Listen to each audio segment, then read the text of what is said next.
E aí galera, beleza? Bem-vindo ao Historizado, mais uma vez aí. Hoje nós vamos abordar justamente sobre o He-Man. Deixa seu like logo, porque não tem como não gostar do He-Man.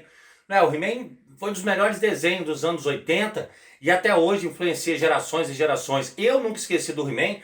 Meu castelo de Grayskull tá aqui para todo mundo ver. E hoje nós vamos abordar justamente, né, o He-Man. Se inscreva no canal, indique seus colegas, dê o seu like aí, marque o sininho, que nós vamos tratar do He-Man e muitos outros desenhos e videogames ainda pra frente. Tá ok?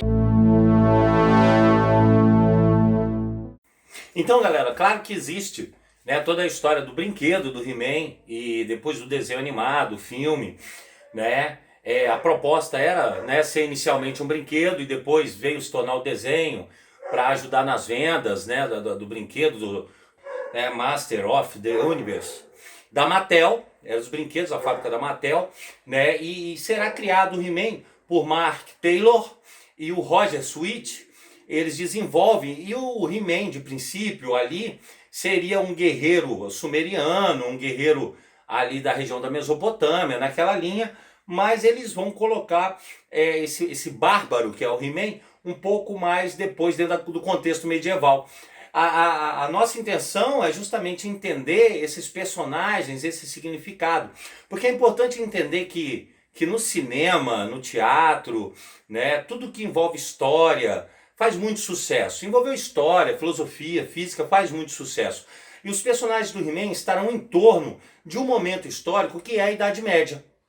Queira ou não queira, a Idade Média ela é forte influenciadora do pensamento ocidental e claro, né, quando você pega o He-Man, pega a Eternia, né, o mundo deles, ele é um mundo, olha a sacada, medieval, com tudo que existia na Idade Média, mas com tecnologia à frente até da nossa, que estamos na Idade Contemporânea. Então foi muito bacana isso, porque você tem as vilas, né, os burgos, normais, como fosse na Idade Média, com tecnologias à frente, que aparecem do nada. Você tem os castelos, né, o próprio castelo do Rei Randor, você tem o castelo de Grayskull, né, que eu adoro, eu mesmo tenho o meu castelo até hoje, né, e você tem a Montanha da Serpente, o clássico da Morada do Esqueleto, né, então você tem um ambiente medieval, e esses personagens estão dentro desse ambiente medieval, e são figuras da Idade Média, compreenderam? São figuras da Alta e da Baixa Idade Média, tá? E com a tecnologia muito à frente, até quase igual a nossa. Então a gente pode pegar o próprio He-Man. O He-Man é o bárbaro medieval, mas o bárbaro do início da Idade Média. O bárbaro do século V, do século VI depois de Cristo, aquele bárbaro que invade Roma. Compreenderam? Era o bárbaro que ia para a guerra semi-nu, o bárbaro que ia nu para a guerra.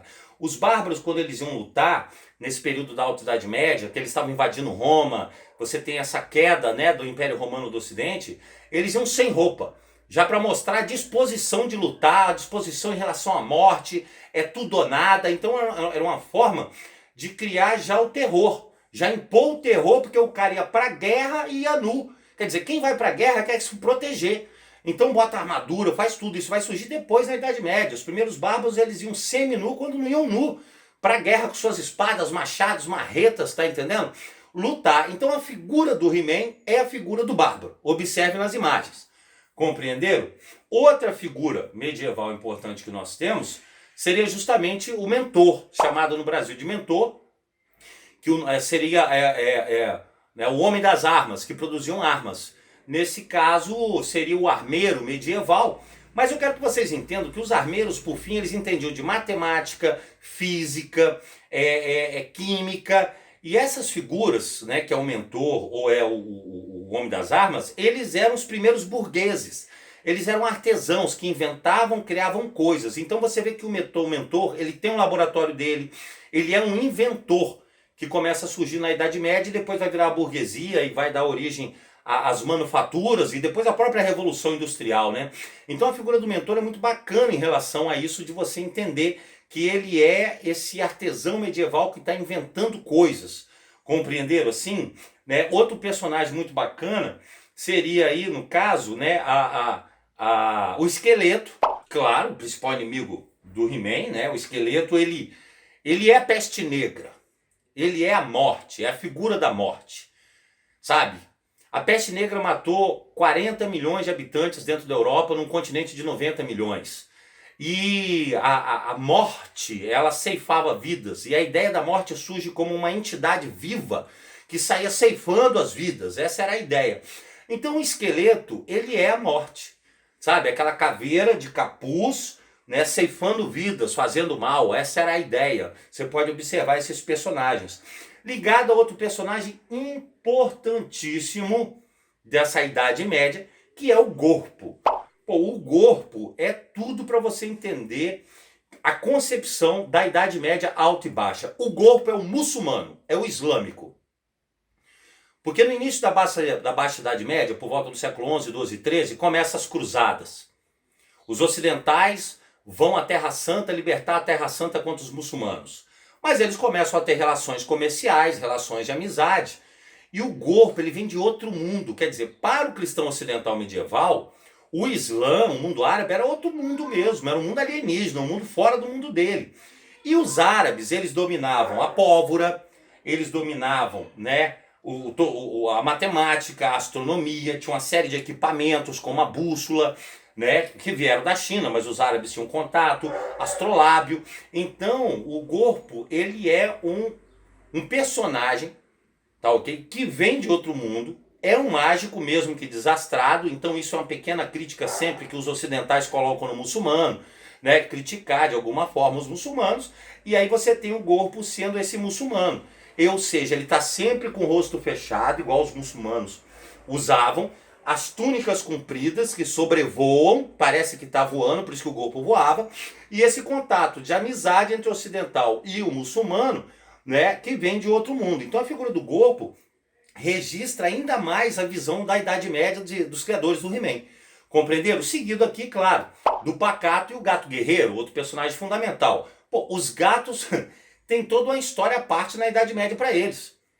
Os gatos eram as figuras que caçavam os ratos, mas os gatos também viravam monstros nos rituais satânicos das bruxas medievais, no imaginário popular e da igreja medieval. Gatos foram caçados, principalmente o gato preto, então o gato guerreiro é a figura de um gatinho que vira um gato guerreiro lá. Mais um personagem, mais alguma coisa de dentro da Idade Média. Seguido aí, claro, né, da própria feiticeira, né, a feiticeira que vive no castelo de Grayskull, deu os poderes ao Principiado, ao He-Man, né, para salvar a Eternia e tudo mais. E nesse caso, ela é representada aí como uma águia. E a águia, na Idade Média, como outros pássaros, simbolizavam o contato divino, o contato com Deus, por voarem nos céus, tá entendendo? Por serem belas. Então nada melhor que escolher a feiticeira com uma roupa de águias, sabe? Contudo, vale a pena lembrar ainda, né, as figuras do folclore europeu que são um pouco exploradas. São vários personagens ligados ao esqueleto, seriam seus capangas, podemos dizer assim.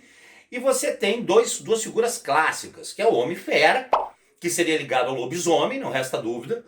O Aquático, ligado ao monstro do pântano, né? A Maligna, uma feiticeira, e os outros vários personagens que surgem, que se envolvem, né, nesse folclore europeu, que são transformados em subalternos do esqueleto, sabe? E aí, claro, você tem as figuras mais tradicionais, o Rei Randor, né, a mãe, né, do Príncipe Adam, do He-Man, a Marlena, que é uma terráquea, ela é uma nave da NASA, ela era um astronauta e caiu lá e se casou, né, com o Príncipe Randor, então é um fio para ligar a Eternia ao planeta Terra, nesse sentido, né? Então, automaticamente, você tem esses personagens representando esse mundo medieval, mas numa tecnologia muito mais à frente do que a nossa. E isso, galera, dá sempre muito certo para desenhos animados, cinema, séries, tudo que envolve história, filosofia, física principalmente, faz muito sucesso.